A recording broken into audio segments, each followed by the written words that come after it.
Welcome back to my channel, and thanks for the overwhelming reactions I received from the previous episode.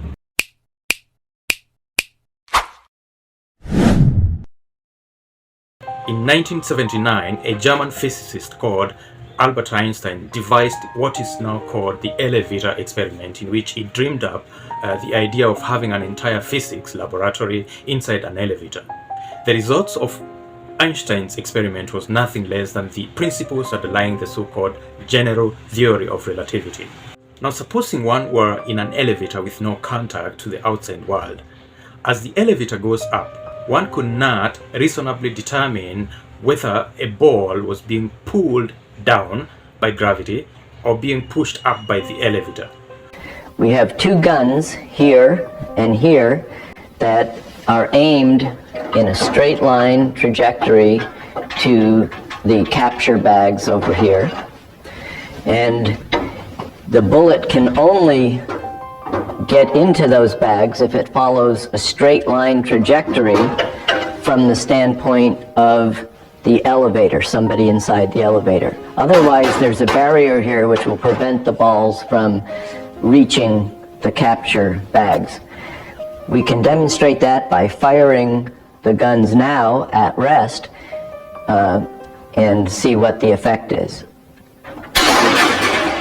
You can see that the balls both hit the barrier because they were falling under the influence of gravity, following a parabola. Okay, we've rearmed the guns, put the bullets in. We've set the cage so it can go into free fall. When it's free falling, there's a switch that will trigger the bullets to be fired from the guns. And we'll see what happens this time. 3, 2, 1. When you enter an elevator on a high floor and start down, for a brief moment as the elevator starts, you feel lighter. As you slow to a stop at your floor, for a moment you feel heavier. Now, the very same thing happens in reverse when you start at ground level. As the elevator starts, you feel heavier, and as it stops, you feel lighter. This happens because the sensation we experience, which we often think as weight in our daily lives, isn't gravity pulling us down, it's the ground pushing us upwards. We take it for granted and only notice it when it changes, such as in an elevator. So when an elevator descends, for example, it's very close to someone pulling the floor out from under. According to general relativity, objects in a gravitational field behave similarly to objects within an accelerating enclosure. So Einstein and his theory of relativity aside, let's talk about the world's tallest outdoor elevator. It's called the Bailong elevator, located deep into Zhangjiajie National Forest Park in China.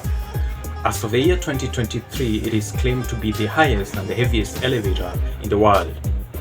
Standing at 326 meters, it holds the Guinness World Record. The upper 171 meter section of the glass elevator is above ground and built on the side of a cliff.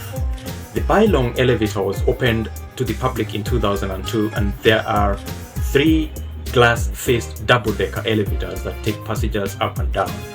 There are viewing platforms at the top to get a glimpse of the monolithic rock columns, and it is said that the descent of one of these elevators used to take 110 seconds, but has since been reduced to 66 seconds. Anyways, this is not what Mr. John Taylor is just about to experience at Sigma Street, number 166. Stick around and you'll notice that his will be of another kind.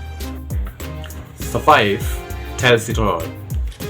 I grabbed the Deutsche Bahn elevator down to Sigma Street number 166 and paced to the sidewalk across on the left.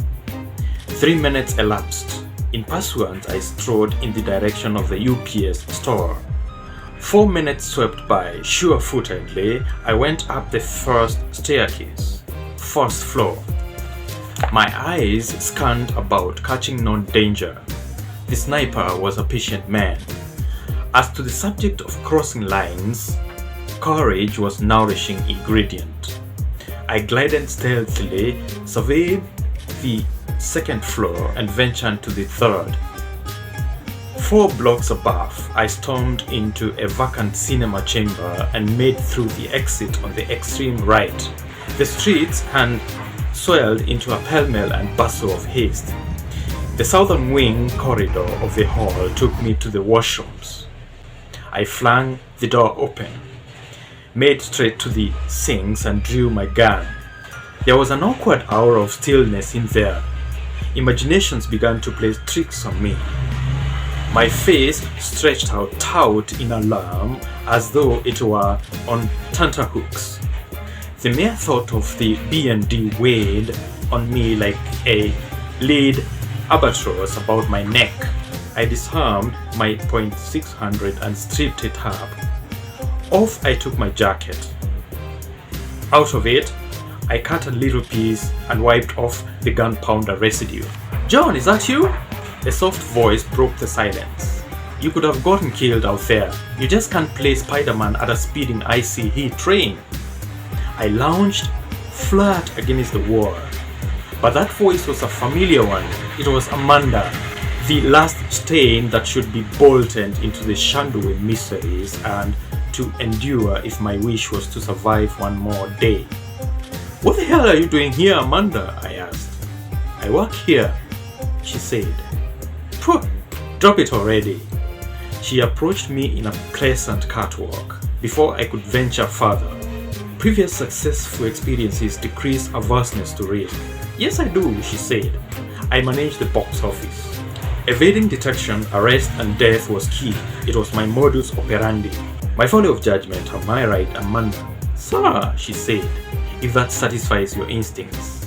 It is necessary to conjure by right of Amanda's direct connection with the events to be detailed what sort of female and to deal with in the first place.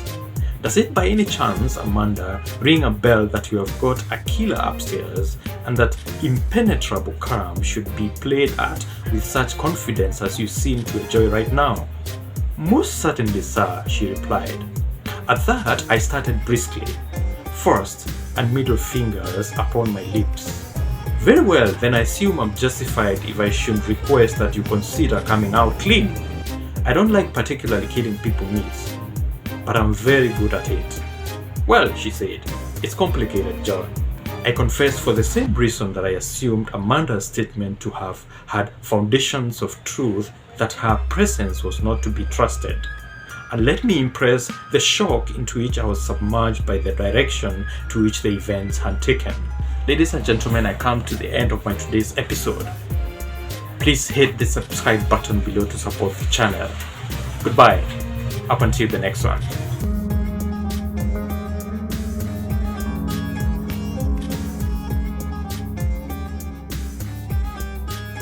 Now you might be thinking, these mountains look familiar. Well, these monolithic pillars are what inspired the floating Hallelujah Mountains